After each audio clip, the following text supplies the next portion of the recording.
Business news over the past 5 years, chances are you've heard about the proliferation of self-driving car technology. From small startups to industry behemoths and tech giants, everyone is pouring millions of dollars into research and development for these new machines. Of course, there has been some public backlash, but manufacturers insist that self-driving cars are statistically much safer than traditional vehicles. So what exactly will these fleets of autonomous automobiles look like? Today we're exploring self-driving cars, the future of transportation. First, let's look at how self-driving cars will work. Self-driving vehicles are cars or trucks in which human drivers are never required to take control to safely operate the vehicle, also known as autonomous or driverless cars. They combine sensors and software to control, navigate, and drive the vehicle. Various self-driving technologies have been developed by Google, Uber, Tesla, Nissan, and other major automakers, researchers, and technology companies. While design details vary, most self-driving systems create and maintain an internal map of their surroundings based on a wide array of sensors, like radar. Uber's self-driving prototypes use 64 laser beams, along with other sensors, to construct their internal map. Google's prototypes have at various stages used lasers, radar, high-powered cameras, and sonar. Software then processes these inputs, plots a path, and sends instructions to the vehicle's actuators, which control acceleration, braking, and steering. Hard-coded rules like obstacle avoidance algorithms, predictive modeling, and smart object discrimination, for example knowing the difference between a bicycle and a motorcycle, help the software follow traffic rules and navigate obstacles. Partially autonomous vehicles may require a human driver to intervene if the system encounters uncertainty. Fully autonomous vehicles may not even offer a steering wheel. Essentially, self-driving cars are at the point where they can safely drive under ideal conditions. But what about when it's snowing and the car's sensors are coated in ice? Manufacturers are trying to make a series of redundancies to ensure that if one system fails, there are several others to pick up the slack. This is easier said than done, and the failure to ensure safety would spiral into a liability nightmare. So what are some of the precautions these vehicles take to ensure driver safety? First, radar sensors dotted around the car monitor the position of vehicles nearby. Next, video cameras detect traffic lights, read road signs, and keep track of other vehicles, while also looking out for pedestrians and other obstacles. In addition, LiDAR sensors help to detect the edges of the roads and identify lane markings by bouncing pulses of light off the car's surroundings. In case you haven't heard of it, LiDAR is a remote sensing method that uses light in the form of a pulsed laser to measure distances from an object. On top of this, the cars contain ultrasonic sensors.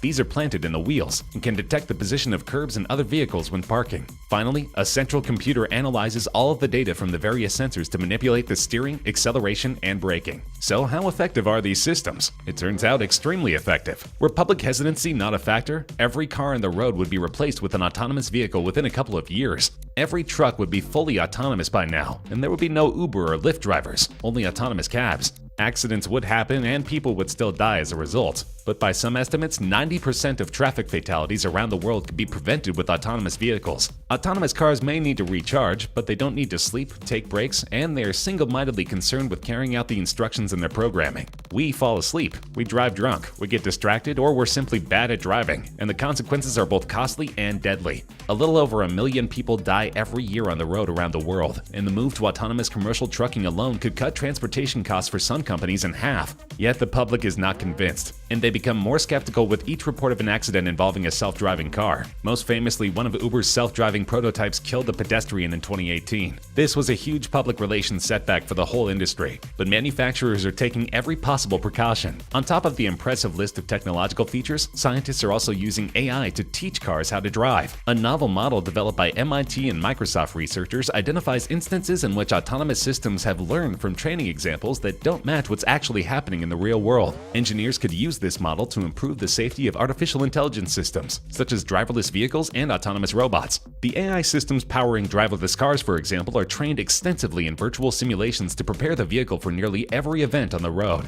But sometimes the car makes an unexpected error in the real world, because an event occurs that should but doesn't alter the car's behavior. It's unclear exactly how much these cars will retail for when they're finally available, but it stands to reason that they won't be cheap, at least initially. Even though Google's Waymo division just cut down their LiDAR construction by 90%, the vehicles will inevitably be pricey to recoup their massive investments. However, there's at least one bit of good news for consumers. Experts believe that driverless cars will likely cruise around cities to cut down on the cost of parking. Even factoring in wear and tear, gas mileage, depreciation, and maintenance, most people believe it will only cost 50 cents an hour to cruise, much less expensive than even the cheapest paid parking. But critics are quick to point out that this trend will clog the streets and waste fuel. City planners are working to find a feasible solution for the thousands of wandering cars that may now plague cities. Their work will be cut out for them, as self-driving cars sound more and more appealing. Based on models at this year's Los Angeles Auto Show, self-driving cars will indeed be billed as sleek, high-end models. For instance, BMW's Vision iNext model will have all invisible controls. On top of this, the interior of the Vision iNext was inspired by the architecture of boutique hotels.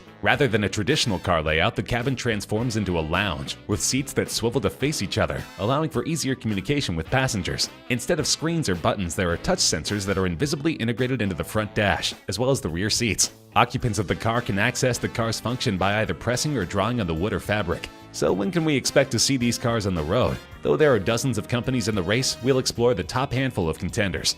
First is Google's Waymo. Waymo is a clear leader in the driverless car race right now. Its autonomous vehicle fleet has racked up more than 10 million miles of experience on the road and another 7 billion virtual miles in simulations. Some analysts project the Alphabet subsidiary could eventually be worth $175 billion.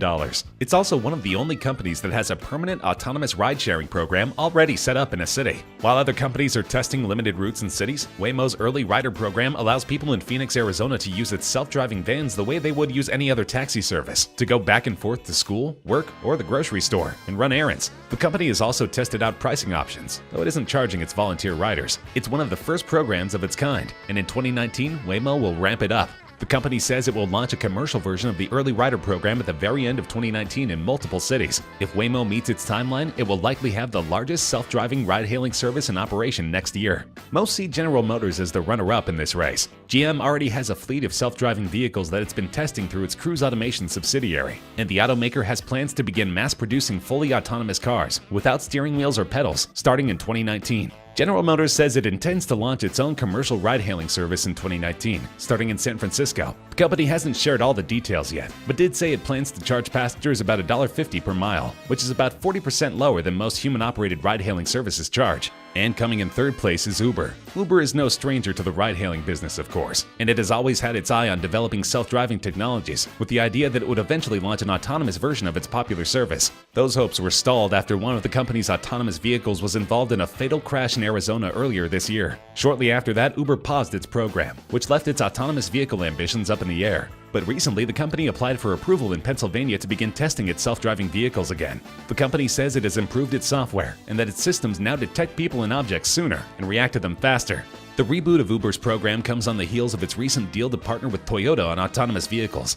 So, will 2019 be the year of the self-driving car? Only time can tell. Elon Musk claimed that he would have autonomous cars on the road by 2018, and now that deadline has come and gone. Perhaps this is the year it all becomes a reality. While most companies are focusing on driverless rideshare programs, it turns out there are many more applications for the industry. For instance, America's largest grocery store chain Kroger just launched a program offering fully driverless deliveries. Kroger is using unmanned autonomous vehicles to deliver groceries in Scottsdale, Arizona. The company has a partnership with Nuro, a Silicon Valley startup that offers a self-driving service. Customers will be able to use the service by placing an order on the Fry's Food Store's mobile app or website. When you place an order, you can choose from same-day or next-day delivery. The service is available 7 days a week for a $5.95 flat fee with no minimum order requirement. For now, you can only use it in Scottsdale, Arizona, but it may expand in the future. Initially, these deliveries were made by Toyota Priuses that Nuro had outfitted with sensors and software. There were also safety drivers behind the wheel. Nuro says it has made 1,000 deliveries using these vehicles since August. Nuro isn't the first company to offer autonomous delivery services. Competitors like Marble and Starship have been offering autonomous vehicle deliveries for a while, but those startups have built robots designed to operate on sidewalks, which means they mostly move at walking speeds.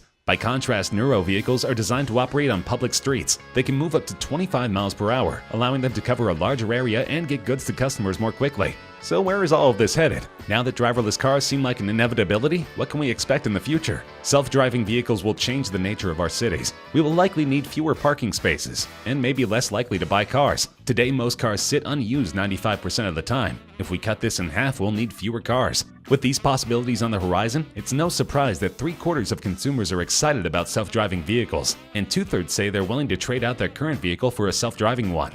Besides autonomous cars, flying vehicles will also play a part in mobility and future transportation. The Terrafugia Transition flying car, for example, is expected to go on sale in the United States next year for $400,000. It can turn into a plane in less than 60 seconds and fly 160 kilometers per hour with a range of about 645 kilometers. Experts don't believe that these will be used for everyday commutes anytime soon, but the fact that the technology is fully developed is pretty amazing. There's even a robust discussion surrounding 3D printed cars, as these will lower the cost of construction exponentially. Either way, we are entering a new era of transportation. Cars will take on a new utility, and many drivers will opt to rideshare and carpool instead of owning a car, hopefully reducing the environmental impact of our daily commute. Until then, look for driverless cars on the road sometime in the next year.